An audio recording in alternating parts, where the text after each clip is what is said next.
Down between junction 23 for the A1M and junction 24 for Potters Bar. In Hackney, roads are closed because of the Hackney Half Marathon, including Lower Clapton Road, Dalston Lane and Graham Road. Roads will start to reopen from 11:30, with all roads open by 2 o'clock this afternoon. It's slow in Barking on the A13 westbound at the Lodge Avenue flyover. A lane stays closed for emergency repairs. In Southwark, Tower Bridge Road northbound has a lane blocked because of an accident at Decimer Street. And on the rails, there are cancellations on Great Northern and Thameslink. It's because of a shortage of train crew. LBC Travel, I'm Dave Goff. This is LBC from Global, leading Britain's conversation. The Nigel Farage Show.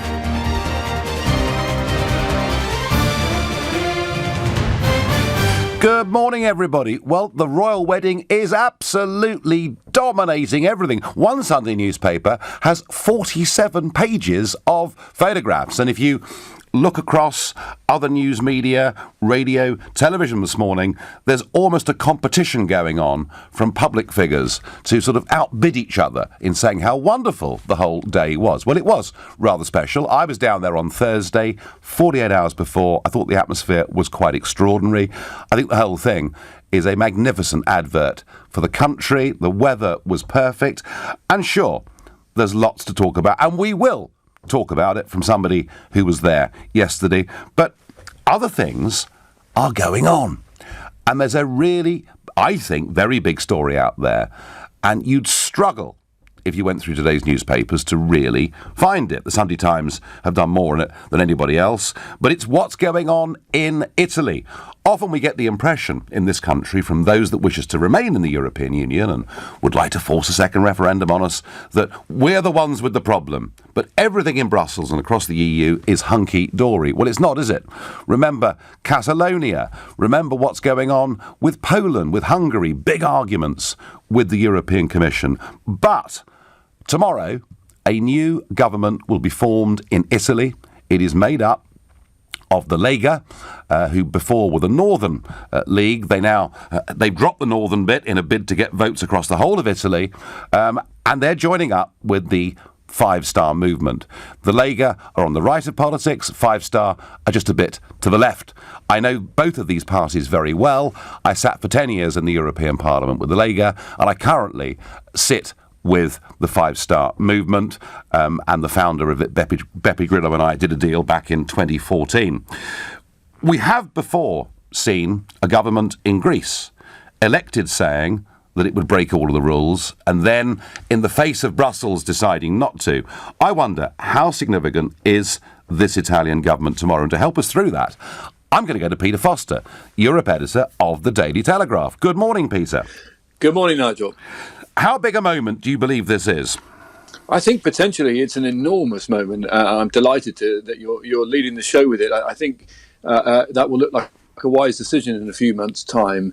Since the bond crisis in 2012, as you know, there's just been a succession of technocratic governments in Italy, starting with Mario Monti, which has sort of masked the fact that Italy, which is the third biggest country in the Eurozone, has fallen out of love with Europe in a spectacular fashion. And this government will give an extraordinary mouthpiece to that. The extent to which, as you say, they can break the rules from Brussels is going to be fascinating. You know, they're introducing in their programme at least a minimum income. They want to scrap the pension reforms, which was seen as the sort of benchmark of Italian structural reforms. If they did everything that have in their programme, they'd see the budget deficit hit nearly 6% of GDP, as you know. That's which is double what they're allowed to do. Which is double what they're allowed to do. And you saw the bond markets tightening pretty hard the back end of last week. So, there will be a standoff, I think, between the markets, sell-off on the Italian stock market as well by internationals. But I think that the really key thing here is that even if the leaders are unable to push through a lot of these policies, when they start to hit the kind of reality buffer, guess who they're going to blame? They're going to blame the ayatollahs of austerity in Brussels. They're going to blame a German-led They're going to blame the Germans, aren't they? Yeah, they're going to blame the Germans. And it's going to be messy. And, as you said at the top, Brexit, the wretched Brits, they were half out anyway. They weren't in Schengen. They weren't in the Euro. That Farage, he's always, we didn't want him anyway. Quite. And then the Hungarians and the Poles, they were never really Europeans, were they? We took them in because it was that, or we had to kind of bring him in after the fall of the Berlin Wall. But when you've got the third biggest, it's not called the Treaty of Rome for nothing. The third biggest economy in the Eurozone, basically coming to European summits, and we haven't talked about immigration policy, but essentially, adopting positions that are fundamentally, the antithesis of the core Eurozone. I mean, Mr. Macron's reforms now potentially look pretty shaky. So I think it is a big moment. And a different attitude towards Russia as well. Again, I mean, which Italy has had for a long time. If you talk to senior Italian officials, Italy, there's a lot of Russian money in Italian banks. There's a lot of Russian money in Italian property, and there's a lot of business interests between Italy and Russia. And they've always been lukewarm about the sanctions that were put on Russia after the Ukraine crisis. And again, it's one example of where, in the past, a sort of sensible technocratic government, Gentiloni, Renzi, Mario Monti. Monti, of course, he wasn't even elected, was he? He was just appointed. No, there've been a number. I mean, that's the problem. And so these governments have been relied upon essentially to toe the line, the sort of sensible line in Brussels. The difficulty they've got now is that's no longer the case. And again, you expect, say, Hungary to be chafing. I interviewed Viktor Orban, the Prime Minister of Hungary. He said, look, we don't like these sanctions on Russia, but we're only a small country. What are we expected to do? Ultimately, we have to toe the line. Now, it will be really interesting to see the next time Russian sanctions come up. If this five-star Lega government holds, what are you going to do when Italy is around the table saying no? That's a much bigger problem than Hungary.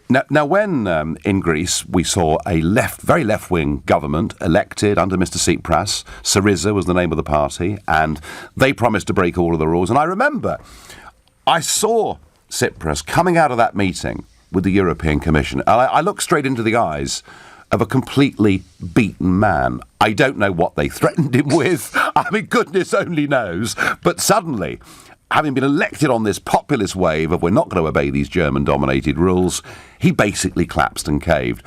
What pressure do you think they're going to try and bring on this new Italian government to toe the line? I think there will be massive pressure, and it'll come partly from the markets. If it looks like, a bit like when Trump was elected, no one was quite sure what Trump was going to do. Was he really going to carry on? And it will be interesting to see whether they can, in the face of market pressure, which will build, once, Italian debt spreads, the gap between the price of an Italian bond and a German bond starts to widen, then you'll find, Italian debt to GDP ratio is 130%, and they will find themselves under huge pressure to finance, the cost of Italian debt, and that will, my guess is, probably limit what they can actually do. And then you're going to have more angry Italians because yet another government has failed to deliver on its promises, yet another government, and so that will push them to push the Europeans very hard. You see what I mean? You end up in a push and pull situation where the markets and the Eurozone authorities squeeze them to say, you just can't do this. But we've promised people, and the danger for the Europeans is that actually the government falls and you end up with even more angry Italians. And you don't solve the problem. And they don't have, you could always argue in France and Germany, however imperfect Brussels is, 3 wars in the space of 70 years between those countries, there is some residual love for the project in both of those countries. Italy, of course, doesn't have any of that. Let me ask you, Peter, straight, do you think that this Italian government poses a bigger threat to the European Union project than Brexit? Yes, I do. Okay. I do. Well, that's a pretty straight answer, and I'm with you 100%. Peter Foster, thank you very much indeed for joining us. That was Peter Foster, Europe editor of the Daily Telegraph, and that's the premise I'm putting to you. I think this poses a bigger threat to the future of the European Union than Brexit ever did. I've got Rhys from Lambeth on the line. Good morning, Rhys. Good morning, Nigel. Do you agree with my prognosis here? Yes, I do, because the thing about the UK is we're not integrated into the euro currency the same way that Italy is.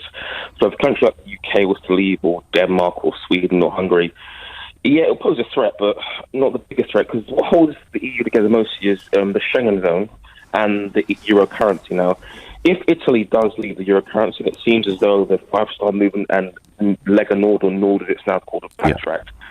I still think if they decide to go forward with it, if Italy leaves, potentially other countries will leave the euro, and then the whole thing's pretty much kaput, isn't it? Yeah, I mean, Reece, I think that, and I understand Peter Foster's point that the markets will put pressure on. It may start to be difficult for the Italian government to borrow.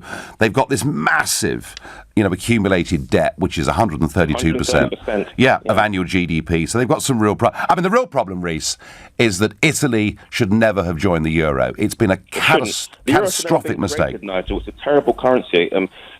It has caused so much misery for the Italians. I'm glad we never joined. If we did, bloody hell, where would we be now? Well, I think if we joined it, I'm not sure Brexit would have happened, because I think the argument... It would have been difficult for it to happen. Because the argument, how do you unravel this, would have been very, very difficult indeed. Reece, do you think the end of the European Union would be a good thing or potentially quite dangerous? I'm probably going to say something that's going to offend a lot of people. I think one of the best things to happen to Europe since 1945. It was a terrible union. It's never been created. If it was just a common market, fine. But it's now become a political union. I'm glad we've left the bloody stupid thing. I hope the same as well. Enough of the B word this time on a Sunday morning. Reece, thank you very much for your call. Marcus on Facebook says, the new Italian government and Brexit are both huge threats to Brussels. They know that the other European nations will follow soon.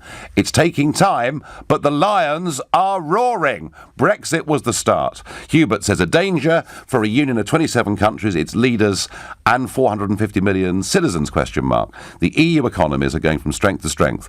Britain has a lot of catching up to do. Well, Hubert, we've had times over the last 15 years when we have been growing more quickly than the Eurozone. Right now, the Eurozone is growing more quickly than we are. We have a productivity problem in this country. Lots of people in work, but not enough being produced.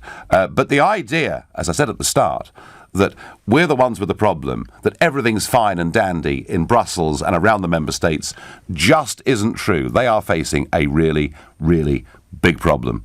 You're listening to the Sunday edition of the Nigel Farage Show, exclusively here on LBC, and it's now 10:15. LBC at the weekend. Majid Nawaz. Obesity. Now, the Mayor of London wants to do something about it. On the one hand, you're worried about obesity and wanting to ban junk food adverts. On the other hand, you're banning adverts on the underground that show and feature a woman in a bikini because she was selling health supplements. And I'll tell you the solution to that. Let's stop banning things and let's start addressing things from an education perspective. Leading Britain's conversation. Majid Nawaz. Today from 12 on LBC. Emirates are bringing the other side of the world closer to home with daily flights from London Stansted. Starting the 8th of June, you'll be able to fly from London Stansted all the way to Dubai and on to over 150 destinations worldwide, making getting from your home to the other side of the world much simpler. Fly Emirates from London Stansted and discover the other side of the world. Is your company thinking of moving office? If so, this could be the perfect opportunity to revolutionise your business, transform your workplace, and inspire your staff. Speak to Maris Interiors, who've been designing and fitting out workplaces for over 3 decades. Book your free consultation, attend a free seminar, or get your free guidebook. Go to officerelocation.co.uk. Maris. Workplace Design Experts. Don't miss Oak Furnitureland's up to 50% off Big Price Drop event. There's amazing deals on 100% solid hardwood collections. Hurry, Big Price Drop must end Sunday. Know-it-alls. Nothing worse. But I'm not going to pretend I know everything. I just want you to have a think about what you drink at home through the week. The couple with a takeaway. The few in front of the telly. Cutting out just a few of those drinks could improve your health and even lower your blood pressure. And would you really miss them? Ultimately, it's your shout. Have a little less. Feel a lot better. Download the Drinkaware app to get started. Look away for a second, and the world can change forever. When Kip Brown's son is taken, his world is turned upside down. To get him back, he's going to have to pay. That's where Detective Superintendent Roy Grace comes in. But a parent's worst nightmare soon becomes Grace's most shocking case yet. Dead If You Don't is the gripping new novel from award-winning crime author Peter James. Dead If You Don't. Available in all good bookshops. Buy your copy today. This is the sound of a broken boiler. Oh. And having to fork out for a new one. Oh. Then finding out you can get interest-free credit until the 31st of May. Oh. Not blowing your savings on a new boiler feels good. We're with you. Search British Gas New Boiler. Credit subject to status, conditions apply. Do you or a loved one have Alzheimer's disease and problems sleeping? Then St Pancras Clinical Research in London would like to hear from you. We're looking for volunteers aged 50 plus with mild to moderate Alzheimer's disease to take part in a clinical research study. If you qualify, you'll be paid for your time and reasonable expenses. Find out more at stpancrasclinicalresearch.com. That's stpancrasclinicalresearch.com. The Nigel Farage Show on LBC. Call 0345 6060 973. So tomorrow, the Five-Star Movement and the League will go to the Italian president and they will form a new government. They have a platform. One or two of the early ideas, such as demanding Brussels write off 250 billion euros worth of debt, appear to have been dropped. But they are talking about the repatriation of 500,000 illegal migrants. They are talking about ending sanctions on Putin's Russia. They are talking about an affirmation that Italy is a Christian country. And they've got a whole raft of spending plans that would probably put them at double the limit for the size of their economy that is allowed by the Brussels rules. Now, the only question to be sorted out tomorrow is who is the Prime Minister going to be?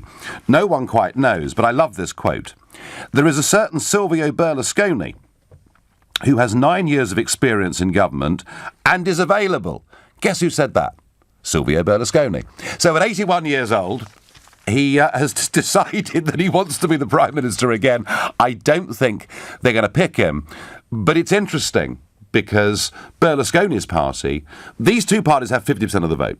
Berlusconi's party is about another 16% of the vote. So what you're beginning to see is Italian mainstream politics is now very much of a Eurosceptic disposition. And Theo on Facebook makes a point of this. He says, surely this is a bigger threat to Brussels than Brexit because we're talking about a coalition of Eurosceptic parties, unlike Brexit.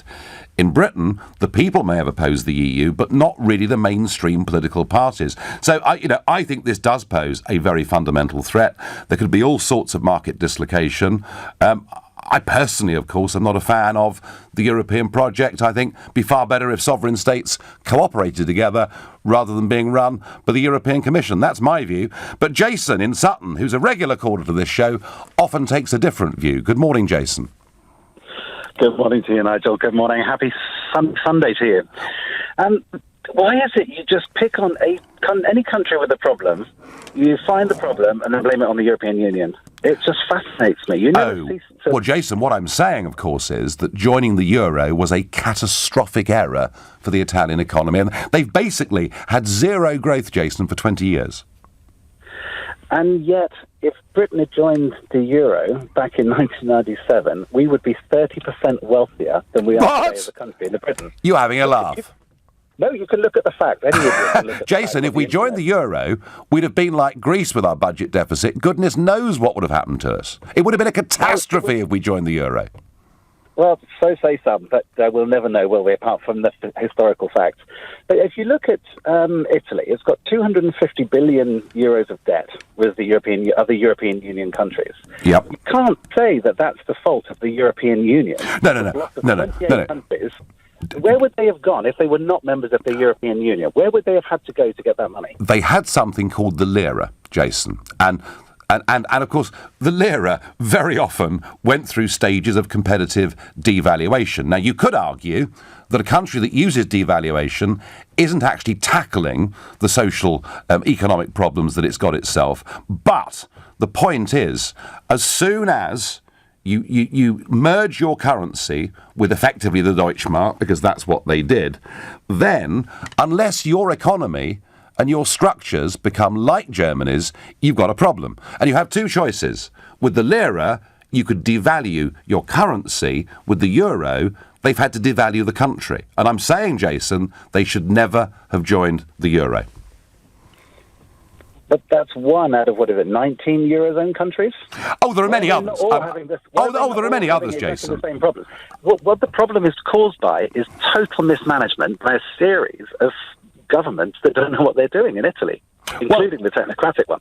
And this goes back a long time. It's nothing to do with the European Union or the currency. Otherwise, all 19 countries would have the same problem. You're picking one problem and blaming... Jason, there is a cultural division between the north of Europe and the south of Europe. A cultural division in terms of attitudes towards work, a cultural attitude towards government, towards paying taxes. I mean, these differences, I believe these differences are irreconcilable. Now, I was arguing that, Jason, back in 1999, all the way through the formation of the euro, and frankly, those in Brussels thought, once we get them in the straitjacket, they will change their government, they'll become more efficient, they'll become more like the Germans. But it's very difficult to culturally change people. Oh, hang on. The tax avoidance isn't just the policy of the Southern Europeans. I mean, there's yourself with Isle of Man pension schemes. Jason, let me tell you, Jason, I did business in Italy. £34 billion of unpaid corporate taxes in the UK. £34 billion is what we're losing. We're not collecting. All right. So, Jason, are you saying to this show that culturally attitudes towards tax avoidance are the same in Britain and Germany as they are in Greece and Italy? I don't think it's tax avoidance as such. It's more of a cash economy over there. Jason, I'm sorry, but my 7 years of dealing with major Italian companies have taught me different. Anyway, we are where we are. Do you, Jason, think this Italian government poses a threat to the future of the European project? I think it poses a threat to wider areas than that. I mean, I can't think of another sort of far-right fascist almost government in Italy since the Second World War. Oh, please believe me, the Five Star Movement are more to the left of politics than they are to the right. That's a good thing. I'm not so sure it is either. Well, no, but the point I'm making is you can't call them fascist. I mean, Beppe Grillo, the stand-up comedian who founded that party, I mean, that party has what we would call a big social conscience. They're not right. Saying they're not right-wing? No, they're not right-wingers at all. So how come you've been hanging out with them so much? Because I've always, Jason, worked with people from the right, centre and left of politics to achieve my goals. And those that want to pigeonhole me somewhere, they've tried jolly hard, but they're losing. Jason, as ever, I thank you for your call. Messages flowing in. All thanks go to Italy for this favour to us. Let's hope the whole bucket blows up in Brussels' face and there'll be no EU for us to leave. Graham, I've been saying for years, I want us to leave before the whole thing falls to pieces. I would lose a great sense of satisfaction if we couldn't do this. Italy will put even more nails in the EU Commission's coffin. Perhaps it's time our Euro fanatics woke up and smelt the coffee. Richard, I keep saying this every week. The Lord Adonises and these people who want us to basically stay in the European Union, what are we staying in? We're staying in something that I think is increasingly fragmenting. John is calling from Los Beliches in Spain. Good morning to you. Good morning to you. I'm more concerned. I think the Italian situation, they're probably putting enough pressure on Italy to the new government to water things down. But what concerns me more, what we don't hear too much about, is we've had a 10-year record of a bull market, as you know. We have. The record. We have. I think the Trumponomics has probably increased the chances of not having one in the next year or two. But, when crashes come, and I've basically seen them all, they come very fast and many, many people can't recognize them coming. And that, to me, is the biggest worry about the EU, because effectively Germany is going to have to put billions into Eastern Europe and the Mediterranean countries, countries, and I don't think the German people would want to put the billions in. John, I mean, the politics of Germany is changing, isn't it? I mean, the AfD, the Alternative for Deutschland, they are now second in the opinion polls in Germany.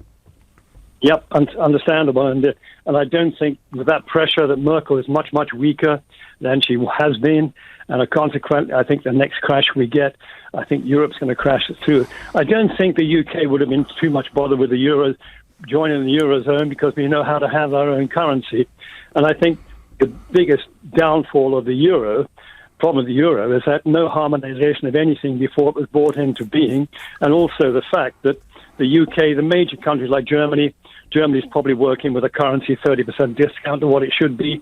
The UK probably would have been on par, but it's very detrimental to countries such as the Mediterranean countries, which could be working with a currency maybe 20% below what it is now. but they're not. John, I have to say, I think you're right. I think there's no reason why Brexit can't be done without severe economic dislocation, but it's very difficult to see how the Eurozone breaks up without very big risks to the markets. And absolutely. Yeah, and I agree with that. I still think long-term it's the right thing to do. I take the political view, John, that had Europe been a cooperative club, it might have been a success, but it massively overstretched itself, and the euro perhaps being the best example of that. Yeah. Anyway, I'll sign off and say to you, give my regards to Manuel. Well, I certainly will. John, thank you. And I will be in Brussels this week, where I'm going to be meeting Mark Zuckerberg. Yeah, he's coming to meet the Conference of Presidents, the heads of political groups, and that'll happen on Tuesday evening. I will get the opportunity to ask him a question. It's not going to be videoed or filmed, but the event will be minuted. And I will, over the course of the next 48 hours, come to some of you and ask you what kind of areas and what kind of worries do you have about your personal privacy using Facebook. And I know a lot of people are very concerned indeed. Mick takes the view that Italy will cave in and toe the line because the EU will threaten them. Well, Mick, the EU will threaten them. The EU do threaten people, and the EU always seem to win by using those tactics. But there is a day coming when that is just not going to be the case. We could be very close to it. Anyway, you're listening to the Sunday edition of the Nigel Farage Show, exclusively on LBC. It is now 10:30 and time for the news with Philip Chrysikos. The royal family is thanking people for their support and enthusiasm following the Duke and Duchess of Sussex's wedding. Celebrations finished overnight with a black tie wedding dinner at Frogmore House, hosted by Prince Charles for 250 of Harry and Meghan's closest family and friends. The largest rescheduling of train timetables for 7 years has come into force this morning. More than 4 million trains are affected. The Rail Delivery Group, which brings together the companies that run Britain's network, says it's to improve services. The Culture Secretary has told LBC new laws will make Britain the safest place in the world to be online. Matt Hancock says they'll deal with, in his words, the internet's Wild West. LBC weather, showers in the northwest, warm and sunny elsewhere, a high of 22 degrees. LBC travel in Hertfordshire on the M25 clockwise. There's a lane closed because a car's broken down between junction 23 for the A1M and junction 24 for Potters Bar. In Hackney, roads are closed because of the Hackney Half Marathon, including Lower Clapton Road, Dalston Lane and Graham Road. Roads will start to reopen from 11:30, with all roads back open by 2 o'clock this afternoon. In Barking on the A13 westbound at the Lodge Avenue flyover, a lane stays closed for emergency repairs. It's slow from the Goresbrook interchange now. In West Norwood, Knights Hill is blocked both ways because of an accident at Crowndale. And on the rails, there are cancellations on Great Northern and Thameslink. That's because of a shortage of train crew. LBC Travel, I'm Dave Goff. This is LBC. My house, my office, they're a mess. You need London storage vaults. Their self-storage units are in an underground vault near Oxford Circus, so they're completely safe. They're also climate controlled, so they're ideal for anything from paperwork to fine wines. Sounds great. They'll collect your stuff for free if you're in zones 1 and 2. There's 24/7 access and all from just £10 a week. London Storage Vaults, the future of self-storage. Visit londonstoragevaults.com. Terms and conditions apply. That looks very good, sir. Really? Have to say, I love the colour.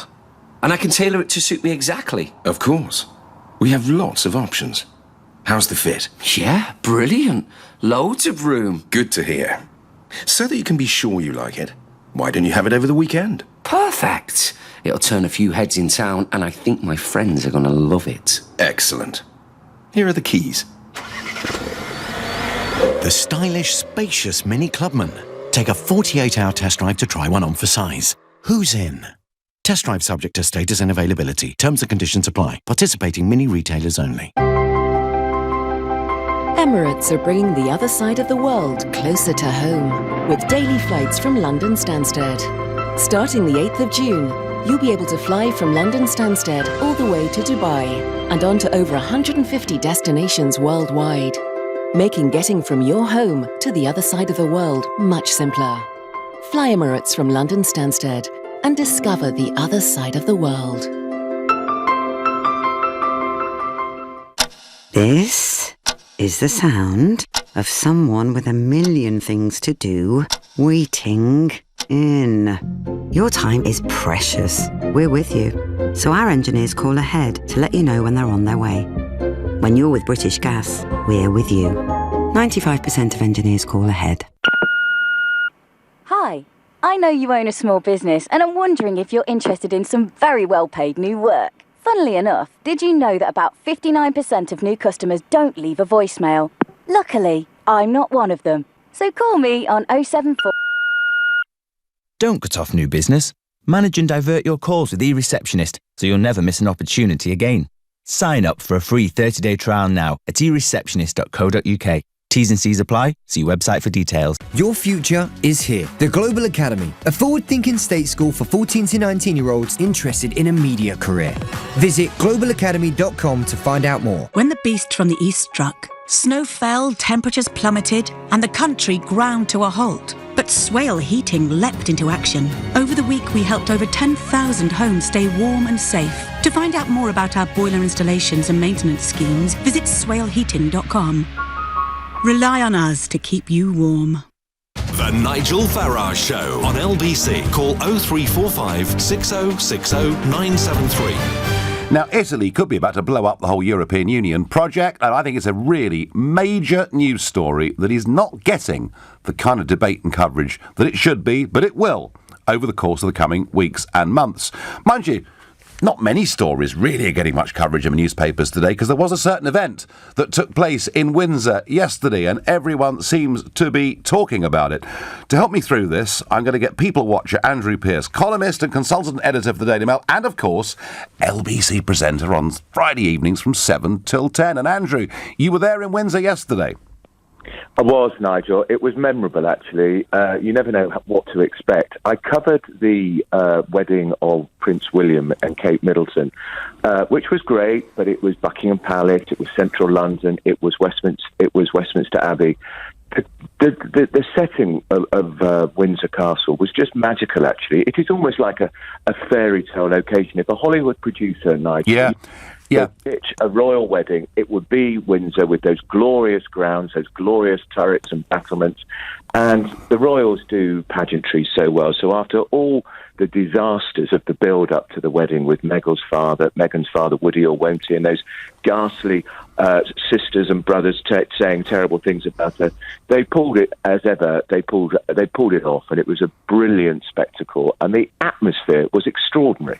Yeah, I mean, I was there on Thursday, Andrew, and so 48 hours before the wedding, and, the household cavalry were doing marching and drill and practising, and there were thousands of people. And I thought even on Thursday it seemed a pretty remarkable buzz about the place. And I agree with you. I mean, I was on the Fox News set, and it looked so unreal. It was almost like Disney. It looked so extraordinary. I know. It is our version of Camelot, isn't it, really? Absolutely. Absolutely. There's huge affection for Harry as well, because, not least, I think, because he lost his mother at such a young age. Everybody remembers that iconic image of little Harry, aged 11, walking behind his mother's coffin, which was heartbreaking to watch. And then to see him so happy with this remarkable young woman who is mixed race, she's divorced. Wouldn't Diana approve? You're probably right in that, in every sense, actually. But Andrew, he was the rebel prince, wasn't he? He was the carouser. He was the party animal. He was the guy that broke the rules, and it didn't matter because he was never going to be king anyway. And I didn't seem to see many of his old drinking mates in Windsor yesterday. It seemed to be sort of A-listers. I mean, has she changed, Harry? I suspect she's changed him a bit. I think all young men quieten down a bit. I know what I was like in my 20s, but I think he has tamed him a bit. I mean, there were one or two of his mates there, don't you worry. I spotted Guy Pelly, who was one of his drinking partners. Yeah. I think he was at that infamous party where Harry, who was only 18 for God's sake, was wearing Nazi uniform. But it was fascinating to see people like George Clooney and Amal there, and Idris Elba. Because you have to remember, she's a pretty accomplished actress in her own right. Suits was pretty big. I'd never watched it, of course, but I'm no great judge of popular TV, but it had a big following in the United States, a huge following in Canada where it was filmed. And boy, she didn't look nervous, did she? She was reveling in every moment of it. No, she was a complete star in every sense yesterday. But parts of the service were should we say, unconventional. And I wonder, I mean, how did the Duke of Edinburgh look during during the sort of alternative sermon? Well, if he stayed awake, that would have been quite something, because, you know, the Queen has a rule, speeches, sermons should be no shorter than 2 minutes, no longer than 7 minutes. Yeah. And our dear Bishop from Chicago went on for 13 minutes. He went on, and you could sense people. I mean, I think actually some of the younger royals were laughing. I'm sure Zara Phillips was chuckling. Well, Charles looked like he was laughing, didn't he? Yeah. They just knew he'd gone completely over the top. It was his great opportunity for this bishop, and he was completely hammed it up, didn't he? Every moment, every time it got to a certain point, I thought, phew, he's finished. And then he'd be off again with this great philosophical conversation about faith and fire. What was all that about fire anyway? I never did get to the bottom of that, really. I don't. We could send for the fire brigade or something. And there was very little about the couple, of course, but that's because, of course, he doesn't know them from Adam. But you know why he was there. He was a black bishop, and that was a symbolic statement because of Meghan Markle being mixed race, and because, of course, you know, the Queen is head of 15 states, and many of them are in the Commonwealth, and many of the the leaders there are Africans and black people. So you get it, but somebody should have said to the bishop, 7 minutes and sit down, mate. And overall, a good advert for the country? Oh, it's fantastic, isn't it? I mean, you couldn't make it up. I mean, wherever I walked yesterday, there was TV being broadcast to the United States, to Canada, the Caribbean, Australia, New Zealand. And I bumped into one of the local dignitaries. I think he was a mayor or something. And I said, this has really put Windsor on the map. He said it was already on the map. He said, but now it's gone on the map. 360 degrees of the globe. Fantastic. It must be worth tens of millions, if not hundreds of millions, in terms of a showcase for Britain. I mean, how much would it cost to advertise Windsor in that way on TV worldwide? Yeah, and I mean, Andrew, when you and I were growing up, there were voices in the House of Commons and elsewhere calling for the abolition of the monarchy. There was quite a strong strain of republicanism that had always existed, in fact, in this country. It had been there for centuries. I think they're going to be keeping quite a low profile now, don't you? I absolutely do. And, of course, Jeremy Corbyn, we know, didn't watch the royal wedding. He was at some boring Labour economics conference. OK, he's the leader of the opposition. That's what he has to do. And we know he is a Republican, but he's made it quite clear if he was Prime Minister, he would do nothing to upset. Yeah, it's not a vote winner, is it? It's not a no vote winner. And you know, it's quite interesting. A lot of people are talking about why the Duke of Sussex. Little known fact, Nigel, the first Duke of Sussex and the only Duke of Sussex spent a time living in the United States shortly before or shortly after George III lost the colony. So the royal family picked that title for Harry and for her with great meticulous precision in all they do. The only one, so he's now the second one, and the last one lived in the United States for a bit. So that's quite symbolic. And was a rebel, wasn't he? He certainly was. He had 2 marriages, neither of which were recognised by the monarchy because he didn't get permission of his dad. Pretty tricky to get permission of his dad. His dad was George III, and if anybody watched the film... He was crackers, wasn't he? There was a film called The Madness of George III. He was round the twist. Yeah. So not easy to get permission from a monarch who's bonkers. Andrew, thank you very much indeed for joining us this Sunday. Well, it was Andrew Pearce who... Well, you know, you could say Pearce is a cynical Fleet Street hack. He was blown away by what he saw in Windsor yesterday. And yes, we do wish the Duke and Duchess of Sussex very well indeed. Back to Italy. I'm bombarded by your messages. Kevin makes the point that it's a great shame these countries didn't take action before the EU bankrupted them. It will turn into a very nasty situation. Europe is in big trouble. I think Europe's in big trouble, Kevin. But as I say, I think the breakup of this project, the breakup of this currency, and I'm not saying it's going to come immediately, but I think the signs are there. It could be a very, very painful business. Tina thinks the euro's been a disaster, and so is Schengen. Well, why people still say it's so wonderful is beyond me. Yeah, but, you know, we had Jason on earlier, who was a strong defender of the European principle, and he blames bad management and bad government in Italy. But, hey, they've always had bad governments. Ian is calling from Feltham. Good morning, Ian. Good morning, Nigel. About the five-star movement and the Northern League. Yes. It's to me, it's like a stack of dominoes that are going to collapse all over Europe. Because you've got Syriza in Greece that tried their best to try and sort the problems out. You've got Marine Le Pen, who was kept out when the rest of them all ganged up against her, keep her out of office. You've got the Hungarian government that hasn't let any immigrants in at all, as far as I know. You've got Austria, I think, is lurching to the right. Because these countries, the people, not the countries, have been forced into a corner by basically the European Union, which is basically the Bundesbank, or even you could even call it the Fourth Reich, financially, if you like, by dominating Europe through finance instead of military power, and the people have just basically got nowhere to go.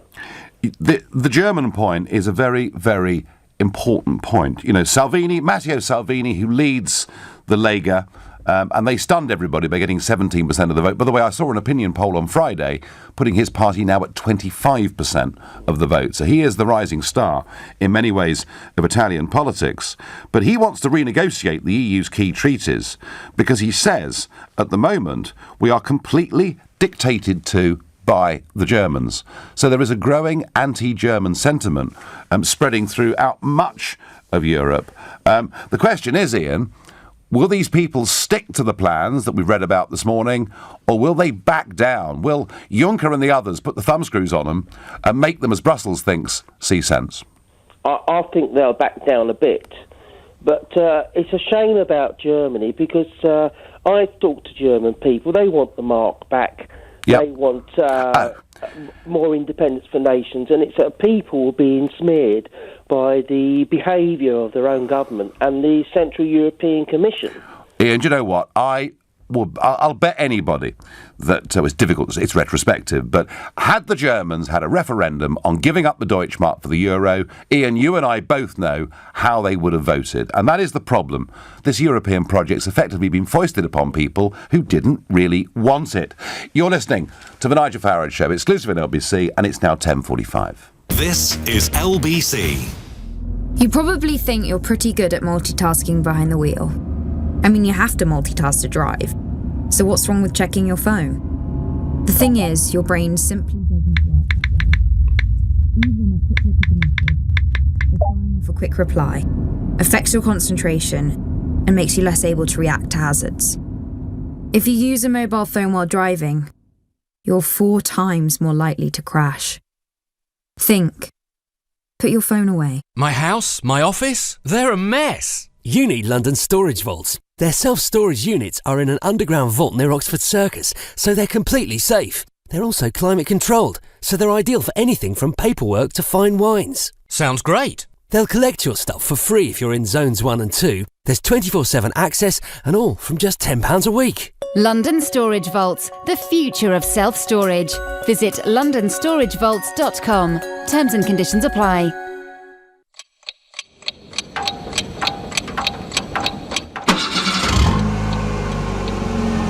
One thing we've learned over time, there's always room for improvement. Something we've been working on for over 50 years as the UK's #1 commercial vehicle brand. So we asked you, the customer, what we could do to improve our new Transit range. Your response inspired thousands of ideas, creating a new range with a model to fit any business. Take the new Transit Custom, our most versatile and hard-working model yet, with an advanced optional Sync 3 system offering voice control features and much more. Discover what the new Transit range can do for your business at ford.co.uk. Ford. Together, we go further. This week at Lidl, try a taste of Spain. A platter of Spanish-style tapas, only $1.99. Patatas bravas, just 99p. And churros, also 99p. Visit Lidl for the full Solimar range. So, Costa del Sol now cost a lot less. Subject to availability, and I may vary selected stores while stocks last. We are working with partners to help Londoners breathe cleaner air. That's why we've installed over 100 new electric rapid charge points. Some exclusively for taxis. And others for rapid charging cars and vans. Now that's a breath of fresh air. For everyone. Search TfL improvements. To the Mayor of London and TfL. Every journey matters. Don't miss Oak Furnitureland's up to 50% off Big Price Drop event. There's amazing deals on 100% solid hardwood collections. Hurry, Big Price Drop must end Sunday.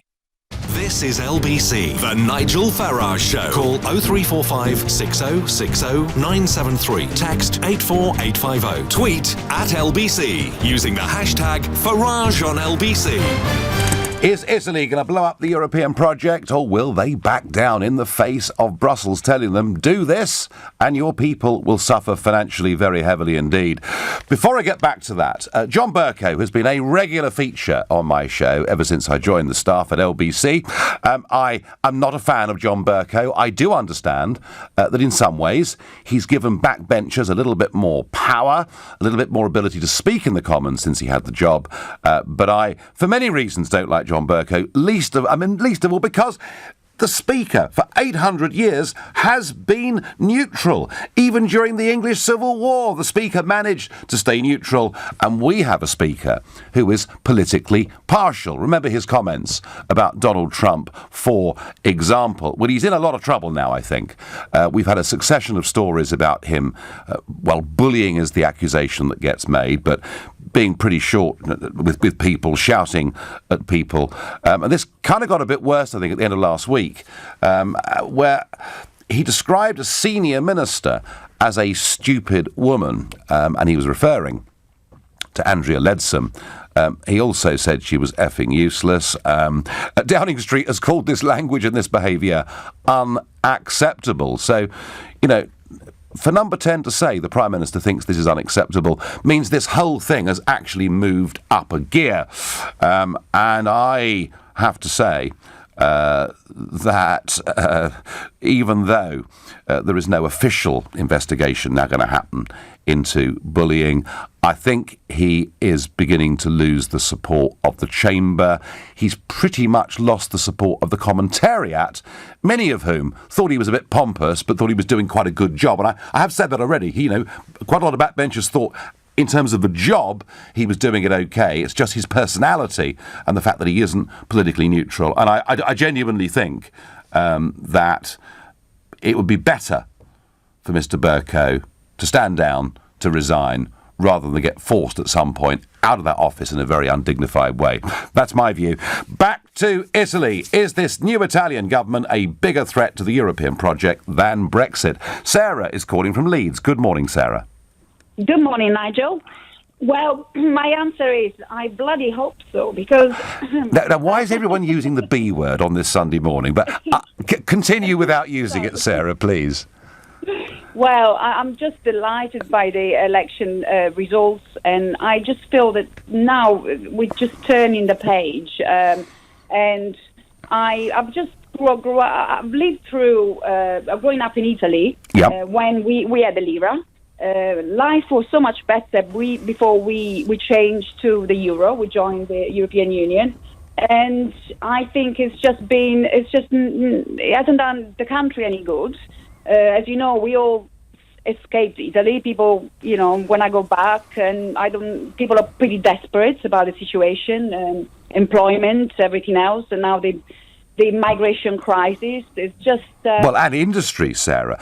I mentioned earlier, back in the 90s, when I was working in the metals business, my firm had customers in Italy, and they were the big industrial manufacturing giants of northern Italy. And kind of, in terms of their production, Sarah, they kind of challenged Germany in many ways 20 years ago. Absolutely, massively. And now where all the manufacturers have been moved away from the country.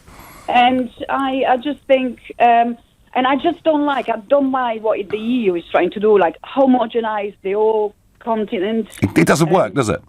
It doesn't work with different, that chap Jason before said, it's the fault of the Italian government. Yes, it is, because we have massive problems with the mafia and everything else, and the corruption in the government. But we managed before, and we're never going to be like Germany. Culturally, it is a massive different mentality. Yeah. This is the key to it, Sarah, isn't it? It is. How on earth Germany and Greece, or Germany and Italy, can be together? And it's not just a single currency. It's supposed to be a full economic, monetary, and ultimately political union. It isn't going to work. Sarah, do you still have a vote in Italy or not?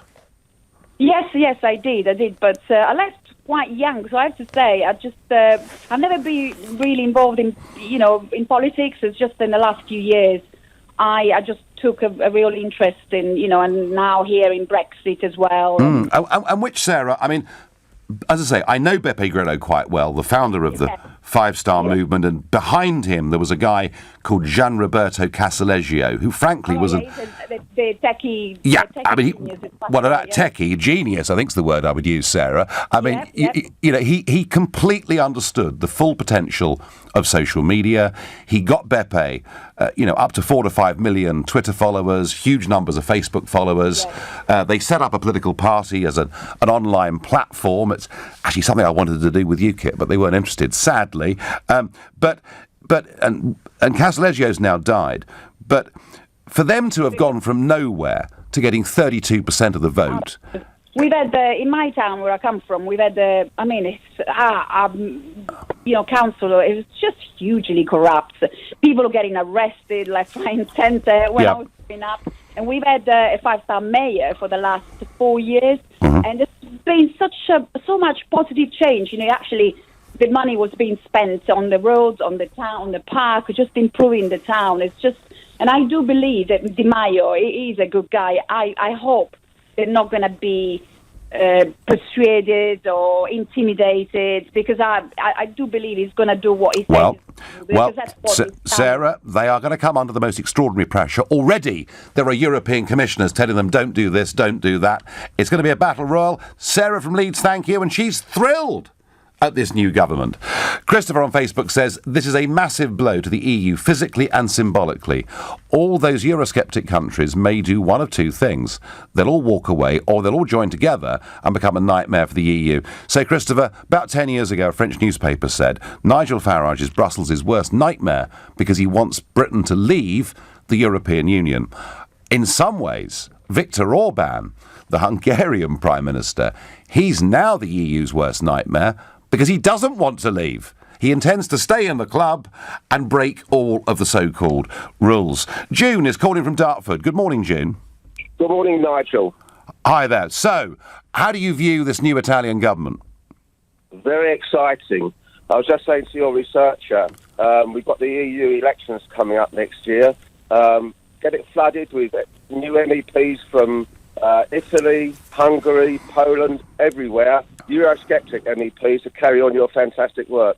This is coming from a UKIP member from Dartford. Yeah, well, do you know what? Carry on the fight. Do you know what? I after 20 years, I'm very pleased to be leaving. But in some ways, the next European Parliament promises to be a lot more fun than the previous ones. When I was first there back in 1999, I mean, Eurosceptics were rarer than hen's teeth. And there is now the prospect in this next Parliament of maybe a couple of hundred of them. Is that all? I think we should it may be 250. I don't know. It could be more. Let's wait and see. Thank you very much indeed. Time running out. Going to go to Chris in Finchley. Chris, hello. Listen, it's not all the EU's fault Italy's in the position it's in. Italy is not Britain. If it pulls out, it's bankrupt as it is. The Fiat Group moved most of its production to South America because it's cheaper labour. Italy cannot pull out of Europe. It's not like Britain. Britain has the money to pull out, Nigel. Italy is a corrupt, bankrupt society. But Chris, my point. On EC money at the moment. You know that, Nigel, yourself. Chris, I do accept Italy has some extraordinary problems, and it really does. But that's the point, Chris, about joining the euro. And joining the euro isn't Brussels' fault. It's the fault of Italian politicians for agreeing to it back at the time. Exactly. But all the while they had competitive devaluation with the lira. They could keep their labour prices, for people coming in from overseas at relatively decent levels. They are stuck in some... I mean, Chris, for this to work, Italy itself has to go through fundamental social and societal change. And it just isn't going to happen, is it? No, the Italians won't stand for... Listen, when the banking crash happened, Ireland had 80% austerity measures to get itself out of trouble. Yes. The Italians will not stand for that. You know that, Nigel. They will not stand for it. I agree. I agree. You take a British company called Dyson. You know Dyson's? Yeah. He moved all his production to Malaysia because it was cheaper, and we still pay the money for it. Britain is a very wealthy country. This country can afford to leave Europe and there'll be no problems, Nigel. But ultimately, Chris... Everybody knows that. Ultimately, Chris, and again, another point to make that people don't hoist on board, it's the under-40s in Italy that are voting Eurosceptic. It's the young people right across Europe rebelling against the European Union. We have an anomaly in this country that our younger population are the other way. But, Chris, in the end, if the Italian people want to leave, whatever economic threats they face, they would in the end do it anyway, won't they? Of course they're going to leave, Nigel, but they're already bankrupt. So blaming Europe is not the issue. The Italians are in their own destiny. They created this through corruption. You've done business in there. Yes. Listen, Nigel, I've been around a long time. I remember telling people it's 4 weeks for that part from Italy. You had to wait. In August, September, the whole of Italy closes down. Yeah, I know. Chris, I thank you. And Italy has got problems, but I have to confess it's still my favourite European country. Absolutely love the place.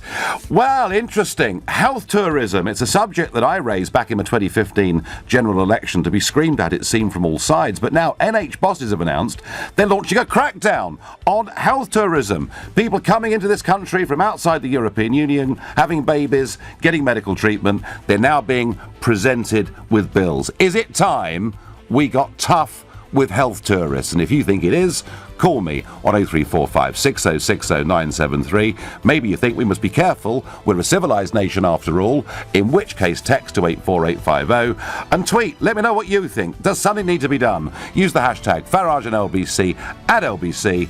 Watch us on Facebook and comment there too. On your radio, on your phone, and here. Play LBC. Leading Britain's conversation. This is LBC. From Global's newsroom at 11 o'clock, Windsor is getting back to normal following yesterday's historic royal wedding.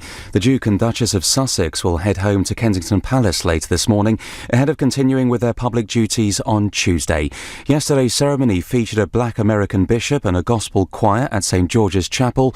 These people say it was a huge step forwards. For the royal family, but first of all, accepting a lady of colour, into the family, that's a very huge, magnificent step. The black preacher, there was black choir, there was black celloists, and it's doing something different, not the norm as well. So I think it's absolutely wonderful. More than 4 million trains across Britain have been rescheduled from today in the largest timetable change for decades.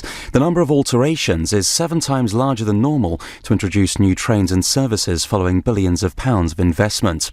The Culture Secretary admits the government doesn't have the power it needs over social media companies as the government announces new laws to deal with the internet's so-called Wild West. It's after 14 of the largest were invited to a meeting with Matt Hancock, but only 4 attended. But Mr. Hancock has told LBC he's determined to make Britain the safest place in the world to be online. We've been consulting for 6 months now on measures that we should take to make the internet a safer place, can use it and the brilliant freedoms that it brings, and we have committed today to legislate in the future to make sure we have a duty of care by the large social media providers in particular to ensure the internet is a safe place to be. A man thought to be in his 20s has died after being stabbed in southwest London. A 44-year-old man has been arrested on suspicion of murder after police were called to Mitcham in the early hours of this morning. Nicola Sturgeon says she would reconsider another vote on Scottish independence when the government gives more clarity over Brexit. The First Minister also says the SNP would not oppose a second EU referendum on the outcome of the deal ministers negotiate. The Department of Transport hopes a tougher MOT test, which has come into effect from today, will improve air quality and make Britain's roads safer. Tests on diesel cars now include tighter smoke limits, while a number of functions, including daytime running lights, will be checked for the first time. More Elizabeth Line trains will be running in London from today. Transport for London have taken over Heathrow Connect services from Paddington to Heathrow Airport, ahead of the line opening through central London in December. Chelsea beat Manchester United 1-0 in the FA Cup final at Wembley. There's speculation yesterday evening's match was Antonio Conte's last game in charge. In the Scottish Cup, Celtic are winners for the 38th time. They beat Motherwell 2-0 in the final at Hampden Park. LBC weather, showers in the northwest, warm and sunny elsewhere, a high of 22 degrees. From Global's newsroom, for LBC, I'm Philip Chryssikos. OK, children, settle down. Thank you for bringing your pets in for Bring Your Pet to School Day. Megan, who is this delightful little ball of fur? It's Treacle, my guinea pig, miss. Adorable. And Alfie, who's this? It's Ronaldo, my rabbit, miss. What a darling. And what's in the wooden crate, Poppy? Fluffy. That's a very strong lock. This way, children. With a Land Rover Discovery, adventure can take you, well, anywhere. Never stop discovering. Search Land Rover Discovery. Land Rover, above and beyond. LBC Travel, it's very slow on the M4 westbound out of London. The exit slip road at junction 4B for the M25 is partially blocked because of an accident. In Hackney, roads are closed because of the Hackney Half Marathon, including Homerton High Street, Victoria Park Road and Morning Lane. It's slow in Barking on the A13 westbound at the Lodge Avenue flyover. A lane stays closed for emergency repairs. In West Norwood, Knights Hill is blocked both ways because of an accident at Crowndale. There are queues in Caterham. The A22 Godson Road is closed in both directions because of an accident at the Caterham bypass. And on the rails, there are cancellations on Great Northern and Thameslink. That's because of a shortage of train crew. LBC Travel, I'm Dave Goff. This is LBC from Global, leading Britain's conversation. The Nigel Farage Show.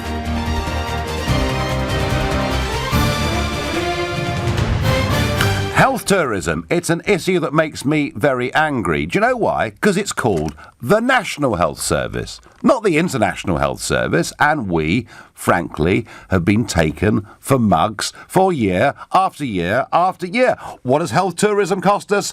An estimated 1 to 2 billion sterling every single year. Now, I tried to make an issue of this back in the 2015 general election.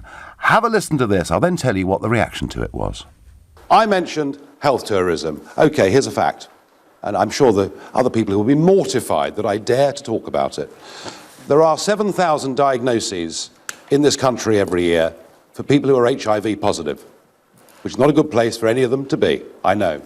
But 60% of them are not British nationals. You can come into Britain from anywhere in the world and get diagnosed with HIV and get the retroviral drugs that cost up to £25,000 per year per patient. I know there are some horrible things happening in many parts of the world, but what we need to do is to put the National Health Service there for British people and families who in many cases have paid into this system for decades.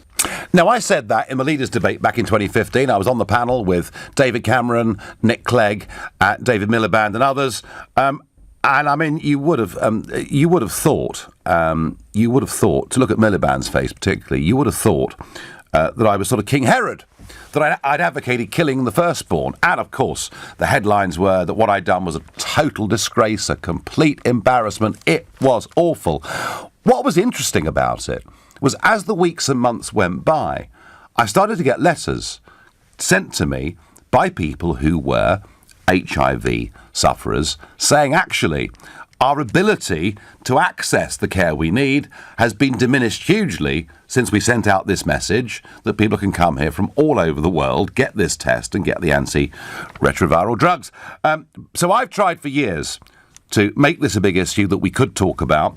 And it seems perhaps we are at last getting somewhere because NHS bosses have launched a crackdown on health tourism. They're going to have crack squads going into hospitals and looking at people who come predominantly from outside the European Union. So if you fly in on a plane, give birth in an NHS hospital, we're going to give you a bill for £7,000. If you come in and get some form of heart surgery, we're going to give you a bill for £16,000. If you get standard oncology cancer treatment, you're going to get a bill for £15,000. Is this the right approach? Is the right approach to go into hospitals and issue people who are having treatment with bills? Or does that mean that we frankly wouldn't be the kind of civilised country that we pride ourselves on being? Does this issue of health tourism make your blood boil? Now, within the European Union, in theory, there isn't a problem, because we all get treatment in each other's countries and then everybody settles up. The problem is we settle up our bills with the rest of Europe. Many of the other European countries appear to be deeply reluctant to settle up their bills with us. So this does operate both inside and outside the European Union. And yeah, do you know something? Looking back on it now, 3 years on, I don't regret for one moment pointing out that 60% of the patients we're treating in this country for HIV come from overseas. Maybe you agree with me. Maybe you think it's beyond the pale. Either way, surely, this is a problem that somehow we have to deal with. Nigel, we may be a civilised country, but we have a National Health Service, not an international one. So yes, people should pay who come in from abroad. There is another way of doing this, of course. One is to send in crack squads and hit squads. The other would be to make sure that people who travel to this country have the relevant health insurance with them. Quite difficult to get into America unless you've got some valid form of health insurance. So maybe that's a way that you do it. Or does that just make, border checks, border controls more cumbersome and more difficult? Or could the whole thing be done online? And I'm particularly keen this morning. I want to hear from anybody that works within the National Health Service. And, you don't have to give your real name if you are worried about some sort of, bosses clamping down upon you. But how much of a problem, if you're working in the NHS, how much of a problem is it that we're giving care to people from overseas and we frankly haven't got enough resources to go round for British people? And I think this is a big issue. I'm surprised, to be honest with you, that the other political parties have not picked this up and been stronger with it. But for some reason, it seems to be, it's one of those subjects almost that it's too difficult for anybody to touch. And of course, in my case, using HIV as the example, with 60% coming from overseas, people hated it. But I think I was right then, and I think I'm right now. The question is, how do we actually do it? Julie is calling from Coventry. Good morning, Julie. Hello, Nigel. Nice to speak to you. Good to speak to you. So what's your experience of this, Julie? Well, up until recently, about a year ago, I worked in a doctor's surgery. We used to get a terrific amount. We're in the Midlands, so a terrific amount of registrations at our surgery. And even though the passports of the people, we used to always have to take the passports for registration, used to say not eligible for NHS funding. So we used to query that. In the end, we tried what was then the PCT. We phoned them, contacted them to say, look, the passports are saying not eligible for NHS funding. The PCT at the time said, yes, it's still okay to register them. So there was hardly anybody at all that was not registered at our surgery. So pretty much anybody, Julie, pretty much anybody could walk into your surgery. You wouldn't know whether they were, you wouldn't know, of course, whether they were in the country legally or not, would you? No, as long as they came in, we used to take ID, so one of the things would be a passport, which clearly said not eligible for NHS funding, and yet we would still be able to register them. And they would all have address, and they would all give you an address where they were living, yeah? But usually a couple of pieces of ID. It was very iffy because sometimes, in fact, I used to write onto the notes as I went into the doctors. Personally, myself, I used to nearly always ask for dates of birth, which they were expecting people to ask the names. It was easy to find them on the register if you asked for dates of birth, and quite often they'd give a different date of birth. So you kind of assumed they probably weren't who they even said they were. They were coming under somebody else's ID. And so, Julie, but of course, at that stage, not eligible. Once they were registered, not eligible for treatment, and yet you were. But you were registering them anyway, and that presumably means we were told to. Yeah, and you were treating them as well. Yes. Yes. And how did that make you feel, Julie? Cross, very cross. You knew the system was being abused, but when the PCT, which was PCT then, was telling you still do it, at what point the receptionists were gobsmacked, and presumably the doctors too. So is it time, Julie? Is it time we got a bit tougher? Oh, I think it's time we got very much tougher. Yeah, OK, listen, Judy, thank you, and that's a very, very useful call. There's somebody there who's been working within the National Health Service, and they're told from upon high, just register them, just treat them. This is not what the NHS was set up to do. It's not what people in this country pay their taxes for. That's what I think. Annabelle is calling from Hull. Good morning, Annabelle. Morning, Nigel, you all right? Yes, I am, but I just wish we'd really get to grips with this, Annabelle. Now, you see, if you came back then it might be a bit better. Well, you just listened to a clip, Annabelle, of me up against our great political leaders in 2015, and all I got for it was abuse. Yes, it's because it's bored. The big R word comes up. However, the reason I'm cross about it, because I have a very, very close family member who works for the NHS. Yep. Within the department that actually attempt to reclaim the money. Right. And I think what he said is 0.0004 of anything is ever claimed, because usually they abscond, leave the country, and it's never. They won't get it. They won't pay it back. So, and this reciprocal agreement that the EU has, you should see the amount of medicine that finds its way back to Poland. It's not being honoured, is it? No. No, as you say, in theory, with the European Union, there isn't a problem because of reciprocity, but it doesn't actually work, and we are big-time losers on that. But I mean, Annabelle, tell me, what should we do? I mean, for people coming in who we can be pretty sure are not going to pay their bills, even if your son chases them, do we just refuse treatment? Difficult question if it was your son laying on the floor in America. Well, but this is the point, isn't it? Yeah, but I would have to have insurance. Yep. This is what I don't get. Why do we pay holiday insurance to go to Europe? If I want to go in Spain for a week, I have to take out holiday insurance, but it's in the EU, so I don't get it. If a Spaniard comes here, they don't pay holiday insurance or any insurance. So maybe I agree with the former lady saying about some form of ID on their entry document. That would help, but like she says, they probably come under a different name, as they often do. We're still a long way from solving it. Annabelle from Hull, thank you. And those last two calls, that is very interesting. That's the measure of it. People working within the NHS, deeply frustrated about what they're being asked to do. You're listening to the Sunday edition of the Nigel Farage Show, exclusively here on LBC, and it's now 11:15. Nick Ferrari at breakfast every weekday morning from 7, only on LBC. Joining me in the studio now to take your calls is the Commissioner of the Metropolitan Police, Cressida Dick. So we've got another £110 million. I will be putting that money into the fight against violent crime on the streets of London. The Met is recruiting, and we want people to join us as police officers. Do you have a number of how many you're seeking to recruit? More than 500 more than we currently have by the beginning of next year. Nick Ferrari at breakfast. With The Times. Be not just informed, but well informed. Businesses do not like uncertainty, yet uncertainty is inevitable with Brexit looming. Against this backdrop, only businesses that plan ahead and anticipate better will be able to weather the challenges and capitalise on opportunities.